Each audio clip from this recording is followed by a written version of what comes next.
Now, Papua New Guinea's political deadlock continues, with two men claiming that they're the country's legitimate Prime Minister. Sir Michael Somare has a Supreme Court order for his reinstatement as PM, but the man who replaced him has the numbers in the Parliament. It's confusion all round. PNG correspondent Liam Fox joins us now from Port Moresby. Liam, before we go back through the extraordinary events of yesterday, what's the situation right now? Where are these two men and what are they doing and saying? The situation is essentially the same as that which followed the Supreme Court's decision on Monday evening. We have two men claiming to be PNG's legitimate Prime Minister. Neither man is backing down. After a brief meeting with the Governor-General yesterday, one of those men, Peter O'Neill, says that he was able to put his argument across as to why he's the legitimate Prime Minister, and that the Governor-General told him that the Governor-General will be having a similar meeting with Sir Michael Somare in the near future, and that the Governor-General would then be making a decision as to who is the legitimate Prime Minister. So he's relying on interviews with the two men because yesterday, according to our ABC reports, the Governor-General was saying he was confused by the Supreme Court's order and didn't really know which way to jump. The two men are just going to be arguing their own positions, aren't they? That's right. That's right. The meeting between Peter O'Neill and the Governor-General happened after those initial comments were expressed by the Governor-General's secretary. Now, that followed those extraordinary scenes where Peter O'Neill and his supporters stormed through the cordon of heavily armed policemen outside Government House yesterday. When the Secretary for the Governor-General initially came down to address them, he did say that the Governor-General was confused by the Supreme Court's order, and he essentially told the two parties to get together and sort it out amongst themselves.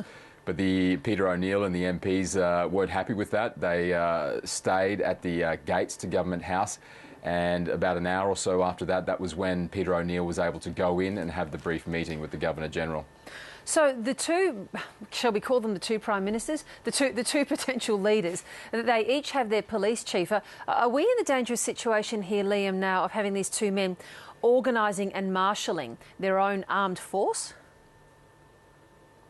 I don't think we're at that stage yet. It appears these police that had formed a barricade outside of Government House are loyal to Sir Michael Somare.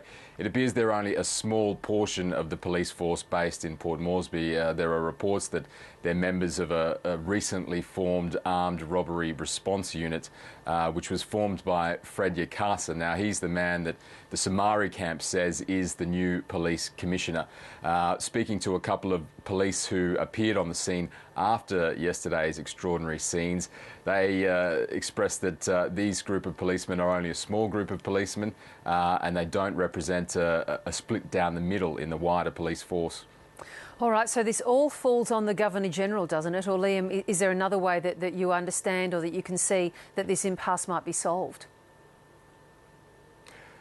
It looks like it all falls onto the Governor-General. Neither side is backing down in their claims, and it's got to the extent that on the front page of one of the daily newspapers today, the national newspaper, it's written an open letter to both men. It really expresses the views of many people in the country. I'll just read you the first couple of paragraphs.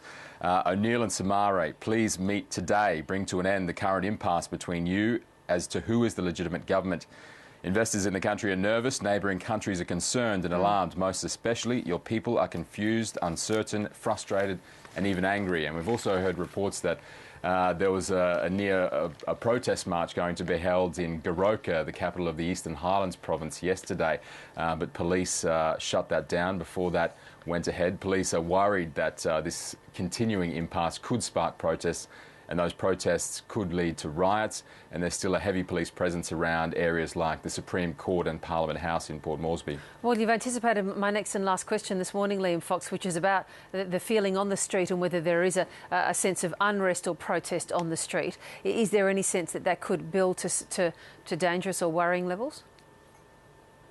Look, not at this stage. We spoke to many people out the front of Parliament House yesterday morning, and it must be said that the vast majority of people we spoke to support Peter O'Neill as Prime Minister. Right. They're very disappointed in the Supreme Court's decision to reinstate Sir Michael Somare, but there wasn't any sense that they're getting frustrated to the levels where they're going to go onto the street and protest yet. Liam Fox, really good to talk to you this morning. Thanks so much for that.